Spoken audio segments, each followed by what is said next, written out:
Vanessa, SAC syndromes with the management of early pregnancy loss. And it's actually very, very nice that I'm coming after Dr. Bashat, because if you think about it, first trimester early pregnancy loss is kind of like growth restriction in the first trimester. Just kind of something to think of. So sadly, I still have no financial conflicts of interest to disclose after 3 years of doing this. My objectives are pretty straightforward. So this is probably one of the things that we do every single day, right? Early pregnancy loss is one of the most common issues that our patients will deal with. And I always hate talking about things that are simple, but I think what's important is kind of getting down to the basic things and just kind of remembering a couple of things. So early pregnancy loss and kind of knowing what is the background, right? Why do we do this? Why do we take care of our patients, and why do we need to take care of them well?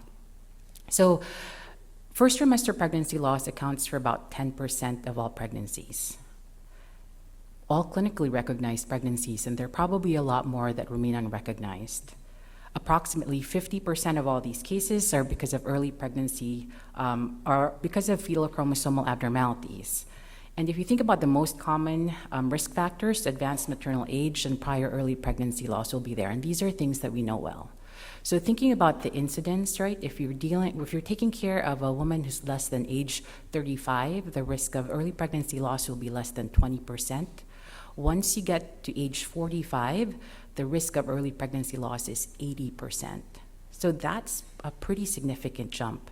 And so as more and more of our patients are getting older, this is something that we will continue to deal with even in more numbers.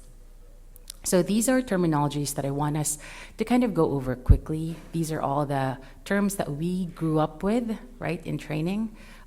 Early pregnancy loss, miscarriage, spontaneous abortion, complete abortion, incomplete abortion, inevitable abortion, anembryonic pregnancy, embryonic or fetal demise. And I want you to forget all those terms.